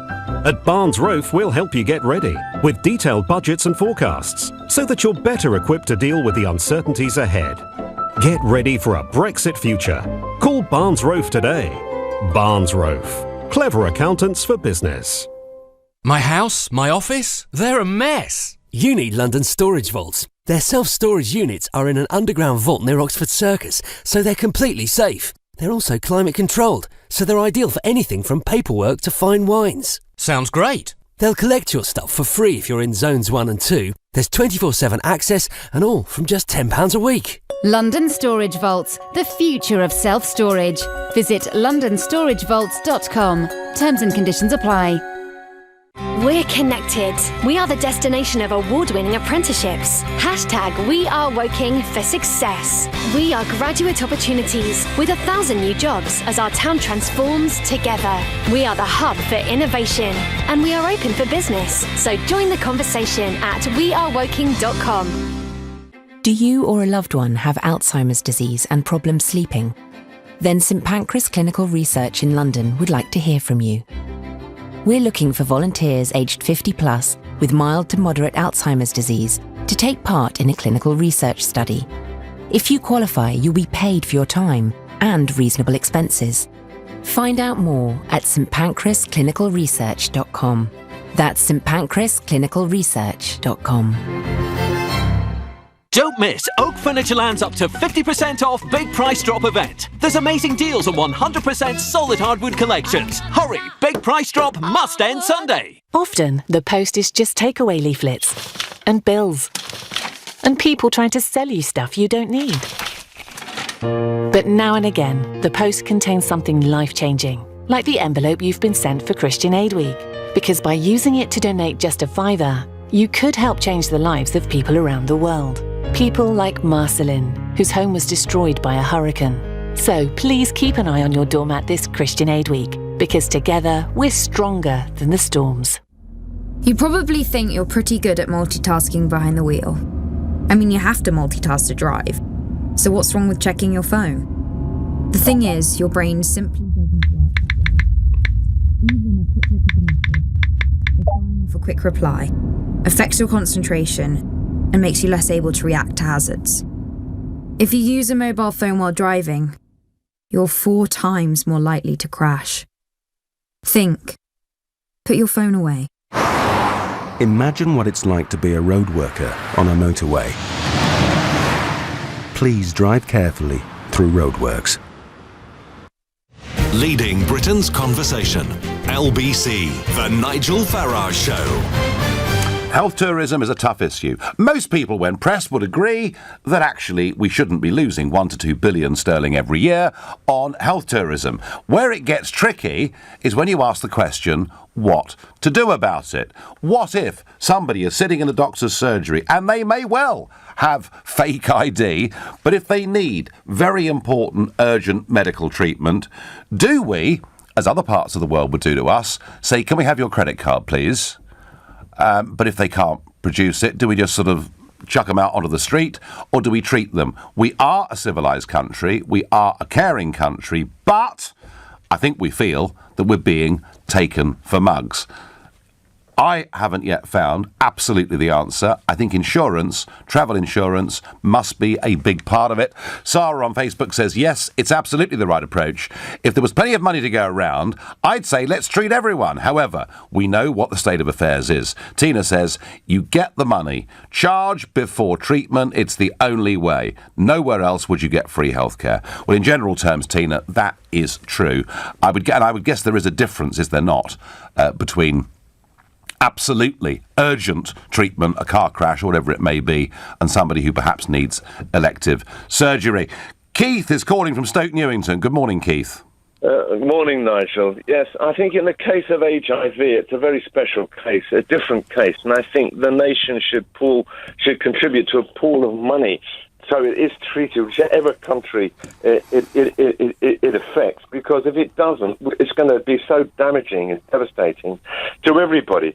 But Keith, just before you move on, my argument was, and they're 2015 figures, I don't have the updates, but if 60% of all of our resource in this country that's going into HIV is being used for overseas patients, that leaves less for our people, doesn't it? Oh, I totally and utterly agree with you, Nigel. I'm just saying that there should be an international pool of money which each country contributes to address that. It shouldn't be just down to England to treat everybody with HIV. No, quite. No, absolutely. No, fine. We're at one on that. Okay, and more generally, Keith, I mean, what do you do?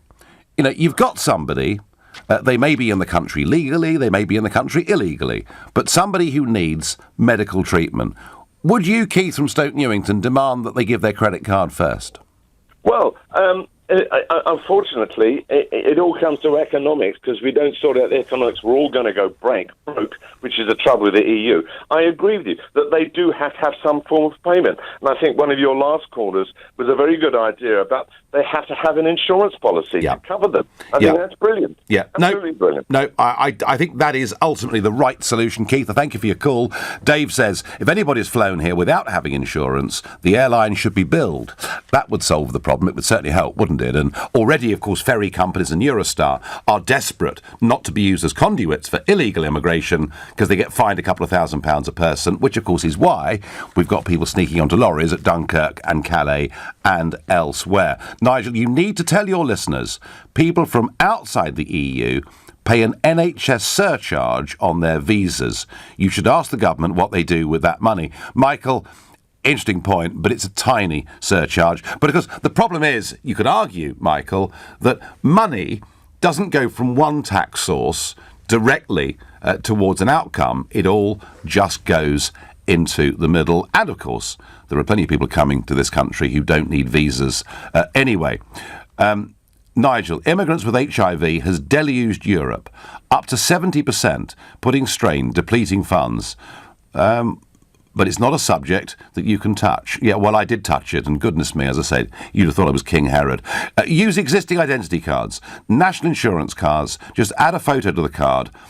and show it when you go for treatment. I have always been against identity cards. I've always been against the idea that I should be stopped walking down Bromley High Street and asked to produce my papers. But I have to say, over the course of the last couple of months, I'm beginning to think on issues like this, there may be no other solution. But if I have to have an ID card before I get, that I have to carry at all times and show before I get treatment, can I first have some absolute assurance that people who haven't got UK ID cards or relevant insurance won't get treated? Otherwise, why should I bother? Let's ask Jackie in Eltham what she makes of this. Hi. Hello, Nigel. I know your mum, Barbara. Okay, anyway, very good. Yeah. I worked for the health service for 23 years, Nigel, so I saw it and wore the T-shirt. Whenever I go out for even a day trip out, they ask for insurance in England, yeah? Yep. We go up to Norfolk. So, have you got insurance? Luckily, we go to Australia a lot, so we have a yearly insurance. Otherwise, it's quite expensive. But people can afford to come to England. They've got to come with insurance. When we go to Australia, we've got to have insurance because they certainly wouldn't treat us. One of my daughters was very ill in Australia. We had to ring the insurance company to see if they'd even treat her. So please, we have to say, if you come to England, you need travel insurance. It's as simple as that, Nigel. Yes, even if you emigrate, Jackie, to Australia, for the first few years, you can't get automatic healthcare there, can you? Put a big bond. I know. So you think insurance is probably the answer, yeah? I think so. I think it's fundamental. We go all over the world. We go to England, and they'd like us to have it. But as I say, we've got a yearly one, Nigel. But lots of people, I say, well, hang on, we've got a health service here. Yeah. Oh, well, if you died up north or somewhere, it cost you a lot of money. And thank you very much for that tip. But anyway, Nigel, yes, health insurance, people should we must make it very clear now that people do not come to this country without health insurance. They can afford the fare, they can afford the insurance. Jackie, just sort of give you a scenario and a moral dilemma, if I can, on this Sunday morning. Let's say that somebody who illegally has snuggled into this country or has overstayed their visa. I mean, they're the two chief ways that the illegal migrant population is made up. So you've got an illegal immigrant in this country with a serious health condition. Do you treat him or her, or do you just say no? Well, in the health service, they'd go to casualty, they'd be rushed to casualty, they'd be seen before anyone would even ask, Nigel. This is the trouble. Having worked in the health system 23 years, I could write a book, and there's certain things I'd like to tell you, but I'm not allowed to, about what went on. It's unbelievable. But there are moral issues here, Jackie, aren't there? I mean, we are. I mean, the idea that we'd leave someone to die on the pavement rather than treat them at A&E, it's not kind of our way, is it? No, but that's what happened in America. We had to ring through to get permission for them to take my daughter in. Yeah. So I'm sorry. I think people take advantage. I think it's a lot of health tourism. I know that, and certain ladies used to come from another part of Ireland for whatever treatment. I go up in the morning, get the money, and they're gone. And they're having a referendum on that now, aren't they? And it's happening in Ireland. In fact, it'll be next weekend. Jackie, thanks for the call. And Jackie, thinks we've got to be tougher, got to be a bit more like America. Otherwise, people will go on taking advantage. What about the number of women from overseas who travel here as visitors but are pregnant and stay long enough to have the baby delivered here? Suggest you inquire as to how many foreigners, mainly EU, are treated in this manner. And Ian talks about Swindon Maternity Hospital, etc. Yeah, look, Ian, it is scandalous, and it's not just from European countries. We've seen the same from African countries and elsewhere. I suppose in one way it's flattering that people think we've got good healthcare in this country, but we are being taken for a ride. We've got to get tougher. But it's not easy because it poses big moral dilemmas. And, I understand Jackie's point. Well, if you haven't got a credit card, you die on the pavement outside. That may happen in many other parts of the world. I just don't see us being able to enforce that. So insurance seems to me to be the best way forward. Gregory is calling from Croydon. Good morning. Good morning, Nigel. So... Right, sir. I've got a couple of points that you could hear. First of all, my son was born at Croydon Mayday Hospital. Yep. And my wife paid for him. She's Japanese. Okay. Now, last year, she lives in Ireland with my son. Last year, somebody broke his arm, and I got a bill for it. At no stage did a doctor or nurse ask me for the fee. Straight away, at reception, they presented me with a bill. And this was in Ireland? This was in Ireland, yeah. Really? Yes, because I've got a home in Ireland. I stay here or work in the UK and send money back there to my wife and son. Yep. So you got a bill for that. And your wife, when she was given a bill for the birth of your son, she actually paid the bill, did she? Yeah, we paid. Goodness me, how very strange. Because it seems that no one actually pays these bills. No. What was so strange is that it was the midwife that come up with a credit card. Now, as I say, in Ireland, it's not the medical staff that deal with it. It's the administration staff, which is what it should be. If you get the administration staff to do it, they're sitting there moving paper about. They can do that. All right, it's so simple enough. You see it as all being quite straightforward then, Gregory, really? I see it straightforward in that way. Now, if you get people like you've just described who come here illegal immigrants, just to bill the government from where they're from. Yes, but then you have to get them to actually pay, don't you? Well, you can put it on their bill. Or we could deduct it from the foreign aid budget, couldn't we? Well, yeah, you could do that. There you go. Or from EU contributions. Yep, exactly. You know, if Poland aren't paying the money, and solutions. Maybe we're not giving the invoice quickly enough. I mean, we could be a bit at fault here, but no, there are things that we could do. Gregory, do you sense that this issue that is costing us £1 to £2 billion a year is something that makes people angry? It makes me angry. That's why you picked up the phone, isn't it? when I went to Ireland and they presented it to me, I understood. I thought, fair enough. I'm not the thing, you know. Yep. I haven't got the paperwork. Fine, I paid it. It was €180, right? Now, if we do that, we might actually be able to afford the other things. Well, that's the point, Gregory. Gregory, I thank you for your call on this Sunday morning. Nigel, it's about time we charged the health tourist. My dentist will not look in my mouth unless I have paid and signed the form. So why does not the receptionist ask for proof before you recede, says John from Eltham. We've had a caller from Eltham too this morning. What is it with LBC and Eltham? I don't know. John, that's all well and good, but we had an NHS receptionist from the Midlands who was our first caller today who said she was told from upon high, even though they're not eligible for health treatment, put them on the register and treat them. That is the culture we've had in this country. Anything to do with immigration or people from overseas, everyone's scared to mention because otherwise they fear they're going to get screamed at. I tried to break that in 2015 and goodness me, what good it did me. Or maybe it did. Maybe. If NH bosses are now launching a big crackdown on health tourism, maybe we're beginning, at last, to get somewhere. You're listening to a Sunday edition of the Nigel Farage Show.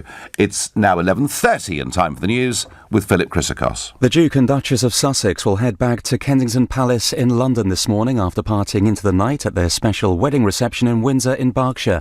It's not yet known where Harry and Meghan will honeymoon. Before they do, they'll resume their royal duties on Tuesday, including attending Prince Charles's 70th birthday party. A murder investigation has begun after a man was found stabbed in the early hours of this morning in southwest London. The victim, thought to be in his 20s, was found in Mitcham.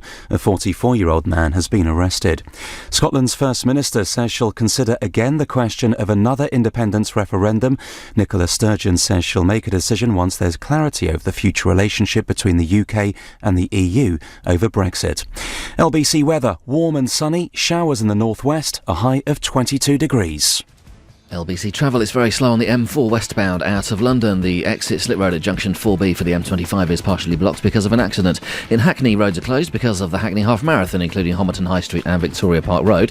It's slow embarking on the A13 westbound at the Lodge Avenue flyover. A lane stays closed for emergency repairs. In West Norwood, Knights Hill is blocked both ways because of an accident at Crowndale. In Surrey, the A22 Caterham bypass is closed in both directions. That's because of an accident between Godstone Road and the Wopses Lodge roundabout. And on the rails, there are cancellations on Great Northern and Thames Link because of a shortage of train crew. LBC Travel, I'm Dave Goff. This is LBC. 1 in 4 children believe potatoes grow on trees. 1 in 5 children believe fish fingers are made from chicken. And 1 in 8 adults believe the moon landings didn't happen. People believe all sorts of strange things. Some people believe that insurance companies try to avoid paying claims. But last year, Zurich paid 99% of insurance claims made by their UK customers. Zurich, an insurance company you can believe in. To find out more, visit zurich.co.uk/99. Right now, you can drive off with Aviva car insurance rated 5-star by de facto from just £176 a year. And should you need us, our claims line is open 24/7. Get a quote today, direct from aviva.co.uk. 10% of customers paid £176 or less for our standard cover, November 2017 to January 2018. Priced individually. Every day, 2 people are killed or seriously injured on London streets by vehicles travelling at inappropriate speeds. So what is inappropriate speed? It's pulling away too quickly when the lights change. It's accelerating harder than you need to. It's not giving yourself time to brake if someone steps out. If you're driving, when your foot goes down, the risks go up. Think. Slow down. To the Mayor of London and TfL, every journey matters. Clear a desk, clear an office, clear a worksite, or clear a warehouse. With Clearabee, you can clear your work's rubbish quickly, easily and affordably. Choose our B-Bag skip bags, which can fit where skips can't and are suitable for day-to-day waste, specialist construction and more. Or let our man and van rubbish removal service clear it all for you.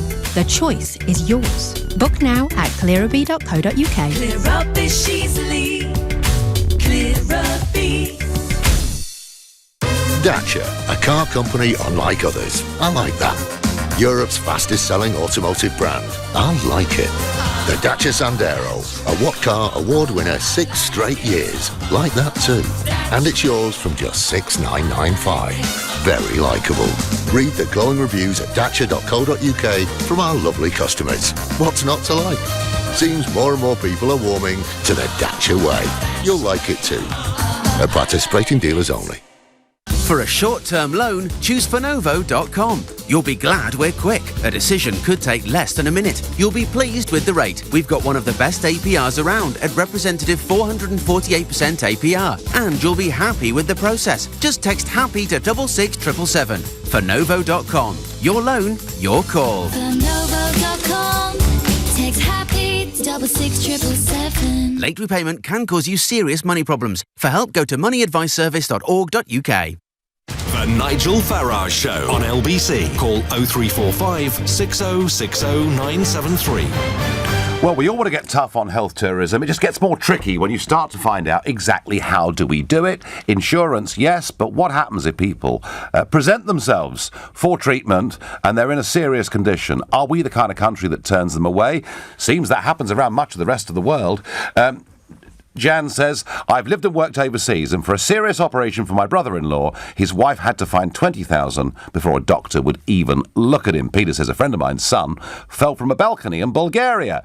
And when my friend arrived at the hospital, his son was laid outside. The hospital had put him there until he had proof of insurance 4 years ago. Reciprocity, ? Well, it's interesting, isn't it, that this is happening in France and elsewhere, that rather than trusting on the system where governments pay each other, it seems health services in other countries want to get the cash a bit more quickly. I guess who can blame them? I was taken seriously ill twice, once in France and once in Austria.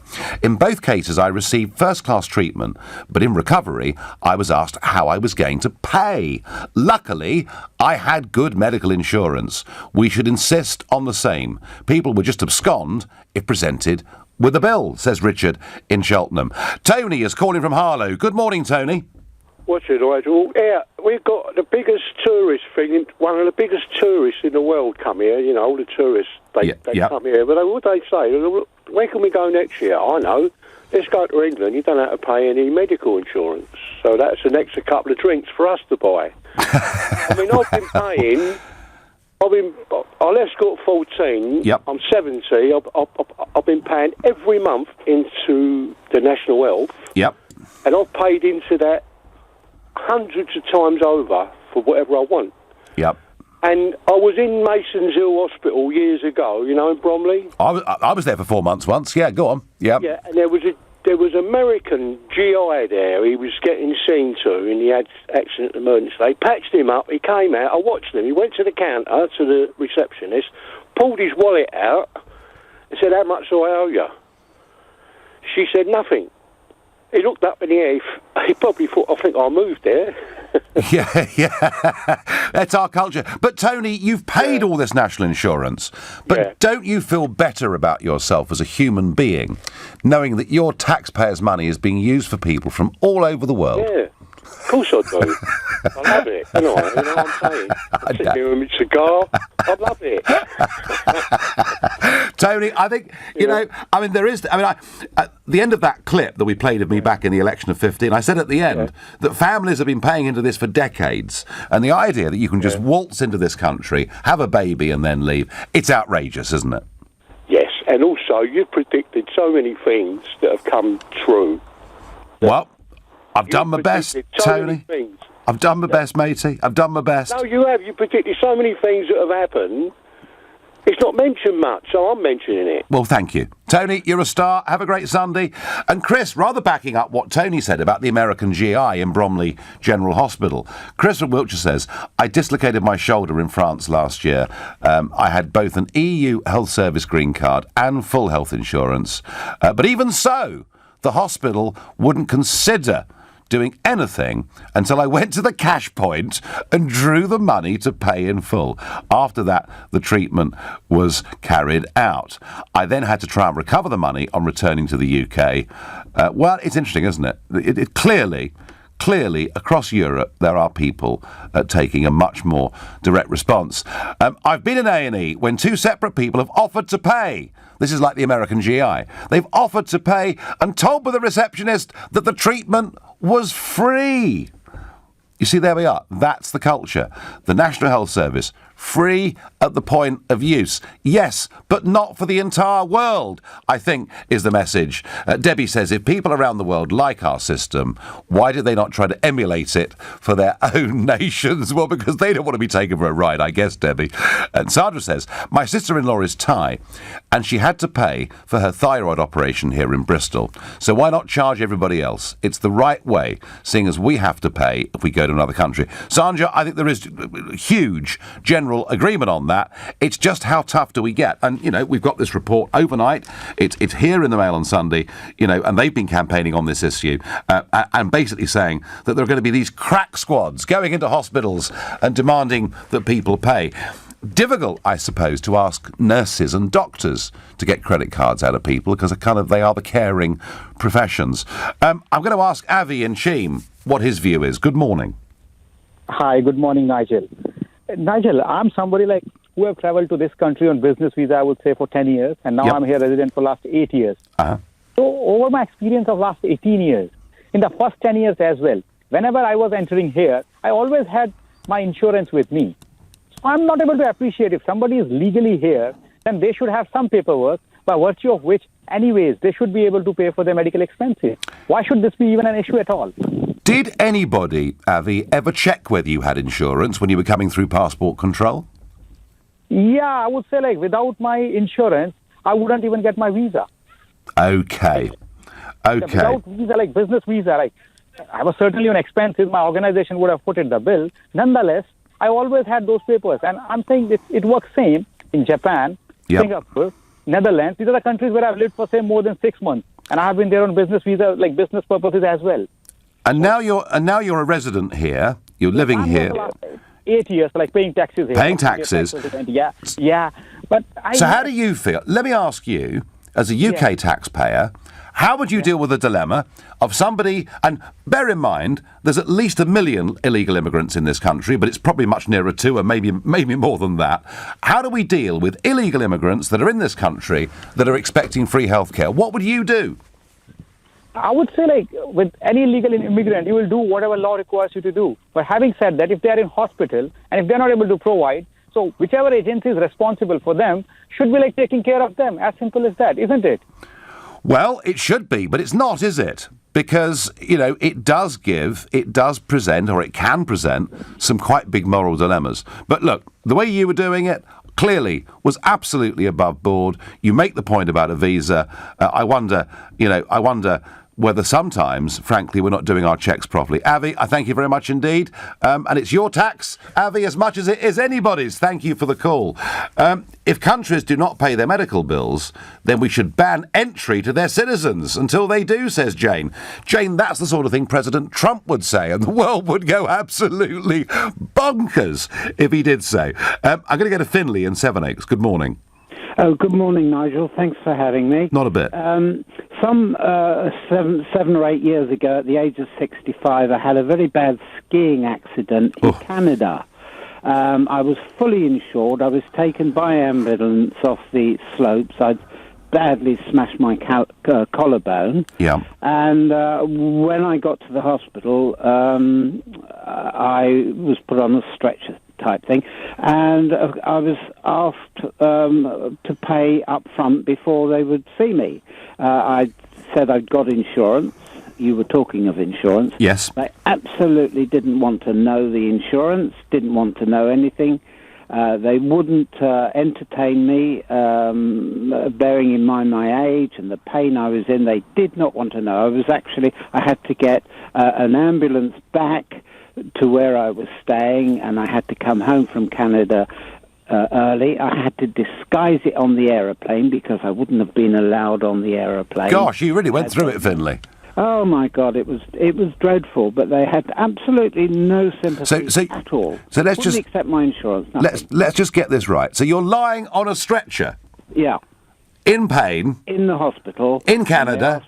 For the money up front. I didn't have the money to. They asked for $1,000 straight up front for the bed for the night, and I wasn't really. I was a bit belligerent. I wasn't willing to pay this because I was fully comprehensive insurance. Didn't want to know. No, well they know how difficult. Within days of getting back, I got a bill for the ambulances, which of course I paid for.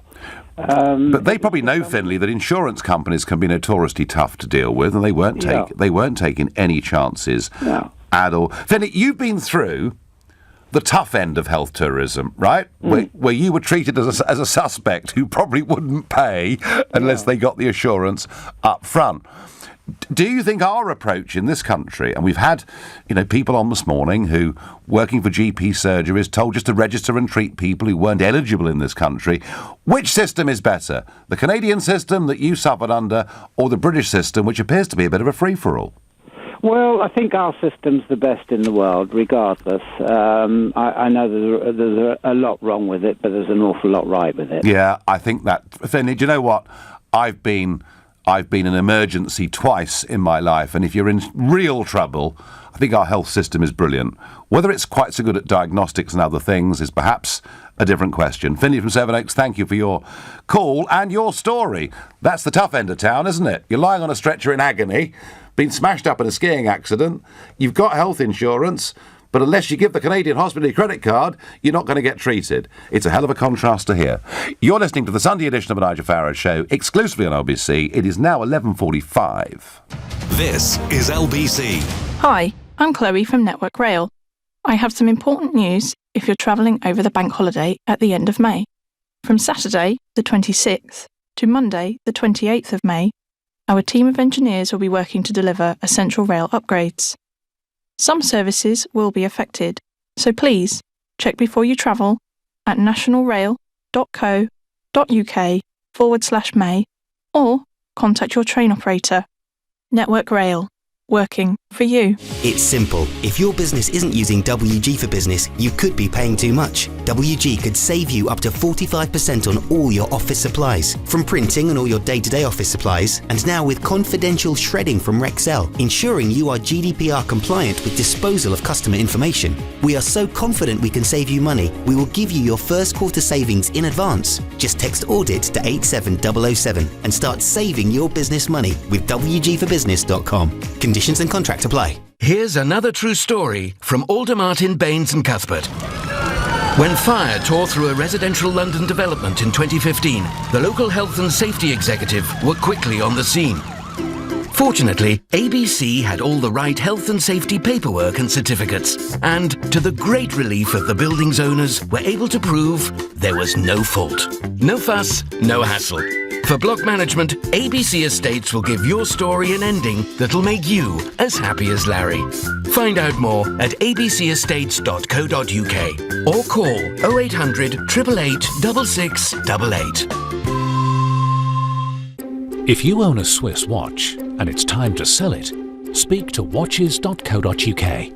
The whole process runs like clockwork. Rolex, Patek Philippe, Omega and more. It only takes a couple of ticks and we pay immediately. Or if you just fancy a change, we could take yours in part exchange. From time on your hands to money in your pocket, it couldn't be easier with watches.co.uk. The pre-owned Swiss watch specialist.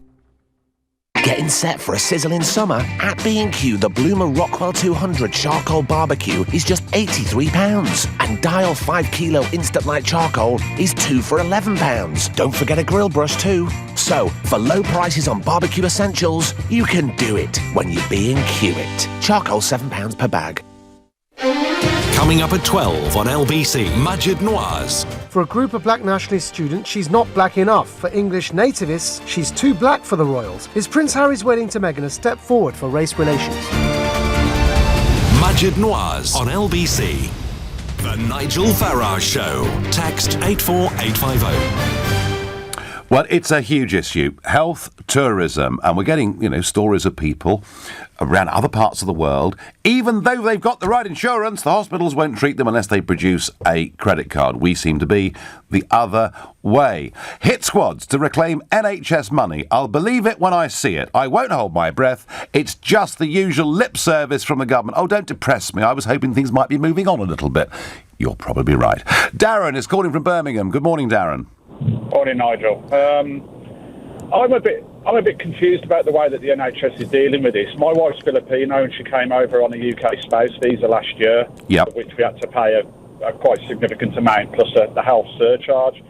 She was actually pregnant at the time, and when she went for the first checkup at the hospital, before they would commence any treatment, I had to supply copies of the visa and also the copies of the receipt for the payment of the NHS surcharge.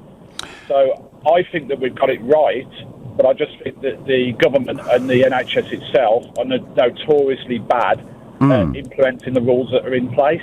Yes, I mean, Darren, you've done it legally and properly, and that is how the system ought to work, and clearly, in your case, it has worked. And yet, from just down the road in Coventry, we had a lady on earlier who was a receptionist who said she was just told, even though their passports say they're ineligible, just sign them up and treat them. So there's something very inconsistent here, Darren, isn't there?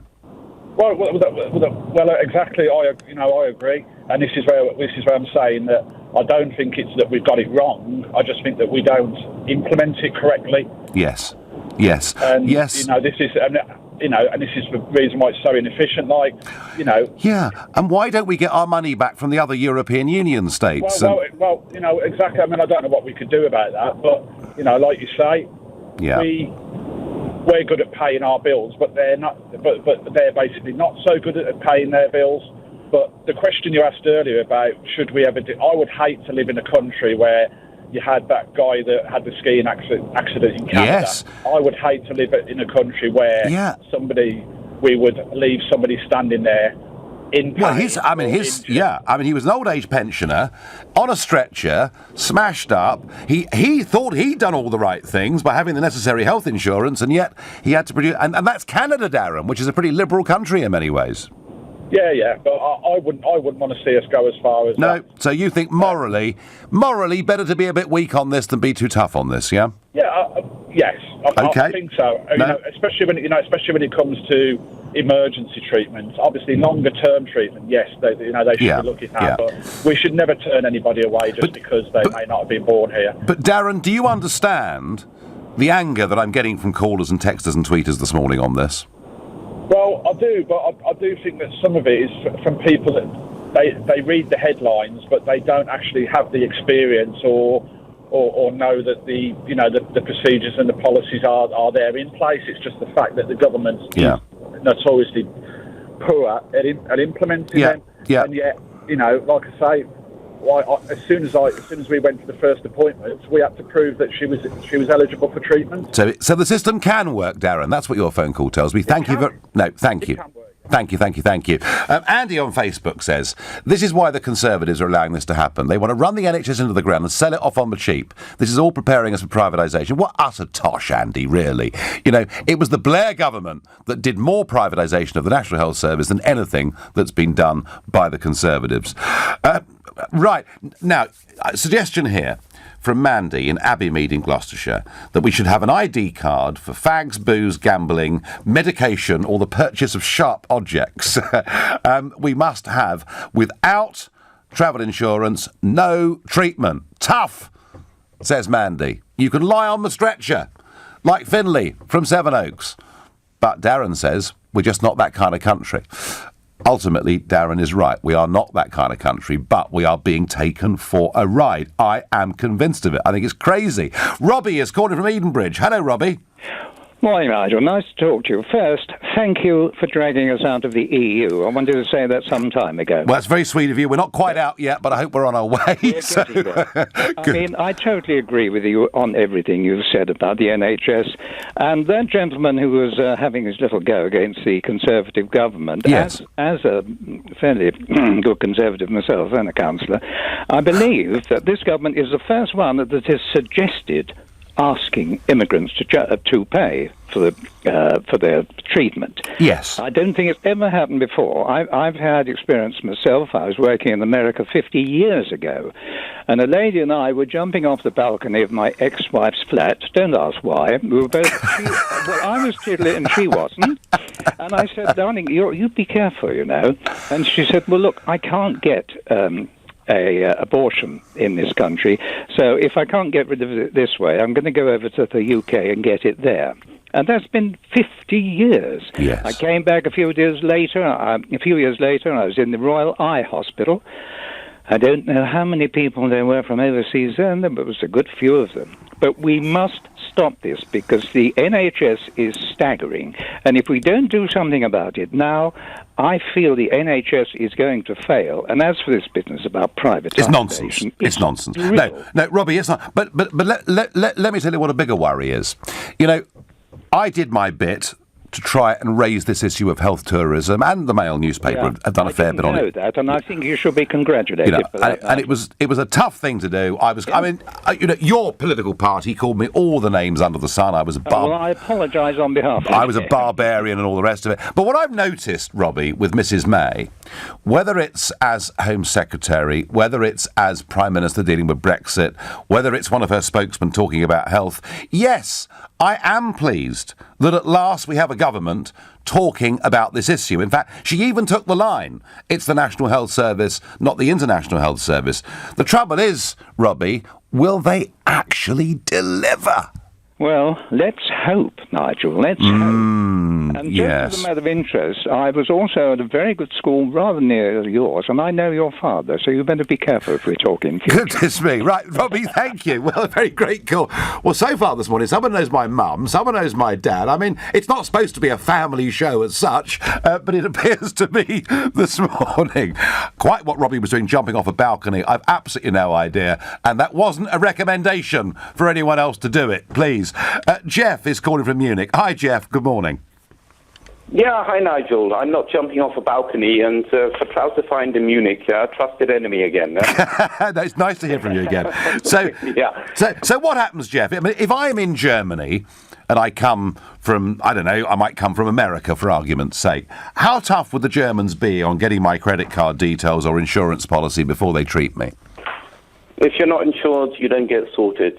Simple, There's a certain level of clearance. But what I'd like to tell you is the story that I had in Britain, if I can. Go on. You know, I'm an expatriate, a British expatriate, and I'm fully medically insured in Germany. Uh-huh. So I used to visit my old mum at Christmas time, and I got bitten by a cat. Right. And your listeners will laugh at that. We're trying not to laugh, Jeff, but go on. Yeah. So I had blood poisoning, cracking up and down the arms, and off to accident and emergency, 2 nights in hospital, excellent service, wonderful from the NHS. Thank you very much, for what they did, for me. It was absolutely brilliant. So then I go to the front desk, after they've released me, and I say, hey, I'm fully insured in Germany, technically a Krankenkasse, I'd like to pay. Or I'd like to fill in the forms. No. You're a British citizen, you have a national insurance number, no problem. Yeah, but I don't pay into the system in Britain. I live in Germany. They will pay, huh? And I would imagine that 2 nights in hospital would cost at least, 2,000. Yeah, it's a couple of grand, isn't it? Yeah. And I wanted to, but she said, no. That was an emergency, and we treat all emergencies free in Britain. You should know that. You're British. And I don't understand why they threw away the 2,500 that the German... Yeah, you see, Jeff, you've made this point. We had another caller talk about an American GI coming out of Bromley Hospital offering to pay and being told there's no need. Others who've sent in SMS messages making the same point. You try to pay and they don't want the money. So is it really... is this the culture of the NHS, Jeff, that needs rethinking? Well, I'm wondering if there isn't a system, if there's a system set up, for expatriates or, foreign people or even British citizens who haven't paid in to pay, if there's the system and if they know about it. Your situation is a little bit unique, but in general terms, we seem to be very good at providing free care from people from all over the world and not terribly good at reconciling any of it. Jeff, I thank you for your call and the story, and we didn't laugh, did we, when he said he was bitten by a cat, because, hey, that could be really, really nasty. This issue, and Robbie, the Conservative councillor from Edenbridge, made the point that this is now very much on the government's radar. They're talking about it. Let's see whether they deliver. I still don't think we're quite strong enough and tough enough to do it. I hope I'm wrong. You've been listening to the Nigel Farage Show, Sunday edition. I'm back tomorrow night at 7 o'clock. At 3 this afternoon, it's Andrew Castle. But up next, it's Majid Nawaz. Thank you, Nigel. Coming up, we have my hour-long interview with Canadian author and thinker Dr. Jordan Peterson. Before that, Italy seeks to throw the largest challenge to the European Union since Brexit by deporting 500,000 undocumented migrants. Denmark has slashed refugee benefits and put advertisements in Turkish and Lebanese newspapers warning of grim conditions for asylum seekers. Does there need to be a change to EU migration rules? But first, a group of black nationalist students studying for Britain's first black studies degree at Birmingham